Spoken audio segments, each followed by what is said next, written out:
I got some new lights. And shut up about my 4 o'clock in the morning recording stuff. So here are some of the new lights. Energy saving CFL bulbs. This one's about 15 bucks. Look how big this thing is compared to my hand. These two are about 20 bucks for the pair. And I'm not sure if they look that big in the video, but they are pretty gigantic. Got a dual head mount. Then instead of having a bulb coming out of this one, I have a quad head coming out of it. Then have light over there, light over there, light above me. Never mind the fact that they're energy saving, some of them, the ones I showed you, but still we're going to have a blackout here soon.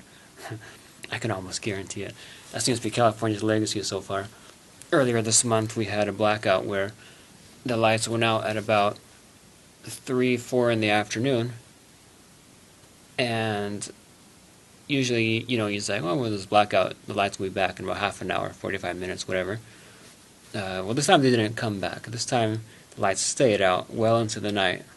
I don't remember when exactly it came back on, but like 2, 3, something in the morning.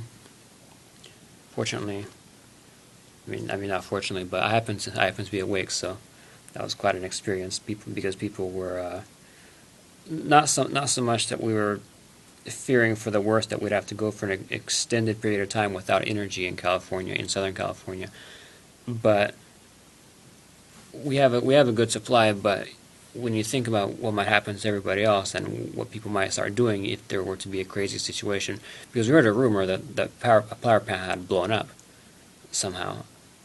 I mean, somehow that we had heard that. I don't know how we heard that.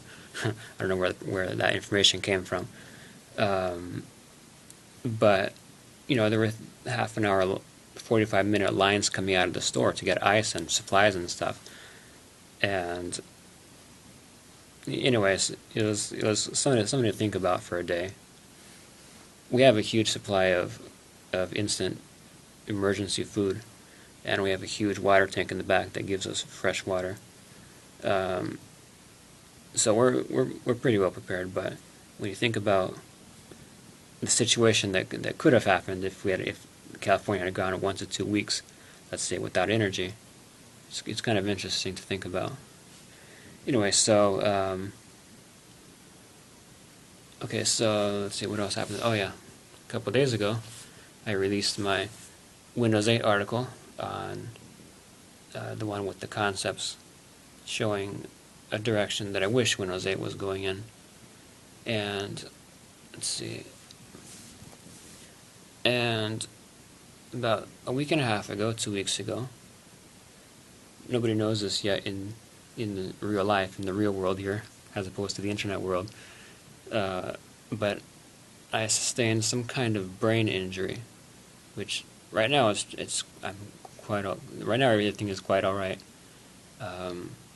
Not 100% back to normal yet, but I expect that it's going to get there. But I was pulling in so much learning information from, for example, when I go on to like Google News or something, when a normal person reads the news, I think they read it in a way that's kind of like, that's interesting, that's interesting, that's interesting, but ultimately I don't really care that much. But whereas when I read Google News or any news site, technology site, whatever site that I happen to be looking at, I pull in the information so hard and because I'm trying to make sense of it, that my brain is just like just trying to pull everything in. And so, well, let me just give you a summary of what actually happened. What happened was my brain came to a point where it didn't want to pull information anymore. It wouldn't let me. It would start to really hurt. Not so badly, but I would get a headache, and I would have this strange my head had this strange. It's complete. It would be complete. I've already thought about how I would describe this, and I haven't been able to figure it out yet. Suffice to say, it was a different type of mental fatigue. Everybody knows what mental fatigue feels like. If you watch TV for too many hours in a row, or if you work too hard in a day, eventually you get fatigued. But this was something different, and so about a week, it was extremely difficult to pull in any kind of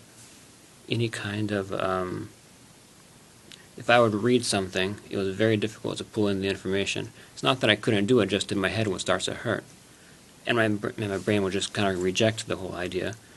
And so for 2 or 3 days, nobody knew this, but for 2 or 3 days, I basically couldn't do anything at all. I couldn't use my computer.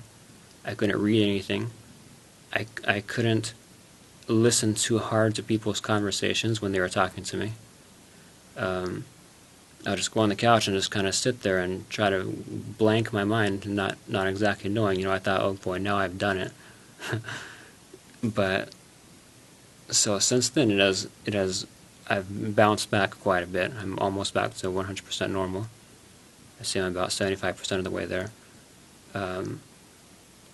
But so any kind of information that I pull in from my eyes, it was kind of hard for a while to figure out what it was exactly. I didn't know. I was trying to isolate now what kind of information is it that my brain doesn't want right now. At first I thought I might have filled my hard drive. I thought maybe my memory sector had too much information in it and it didn't want anymore. As if if your brain has a set amount of molecules and you fill all of them, then what are you supposed to do if you want to pull in more information?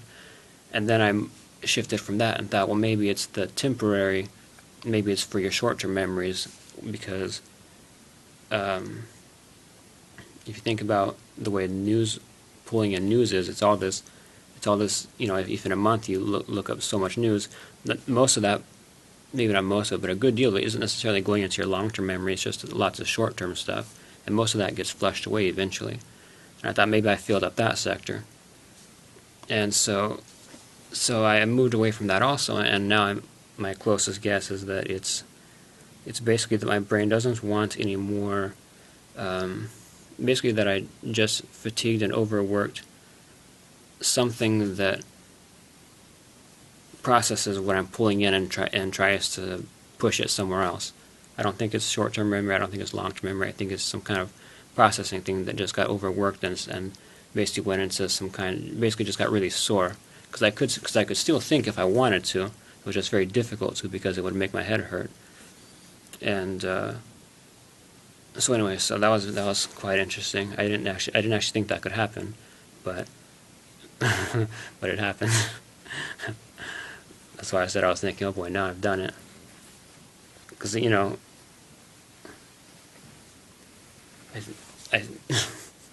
anyway, so everything seems to be all right. I think everything's going to bounce back to normal. Worst case scenario, if my processor receptor has taken a little bit of damage, then I'm not going to be able to suck down Google News as hard as I used to. I'm going to have to pace myself in the future, and I probably will anyway. But so I've been taking the time to do more streamlined tasks until my head is recovered. That's also why I'm doing this video right now, because normally I would probably be doing something on the computer, something really heavy, and it's really hard to do the Windows 7 article, but I was able. But the thing is, I was able to. Daydreaming was okay. I could generate anything inside of my own head. I just couldn't pull in outside information, and sometimes writing an article isn't so bad, but what's hard is reading what I have written, because that's pulling in outside information and going over what I've already done, and that was really hard. So I had to pace myself, and only as I was working, I could only review what I had done at certain times when my head was feeling very, very okay. So it took a while to do. It took longer than it should have to do the Windows 8 article.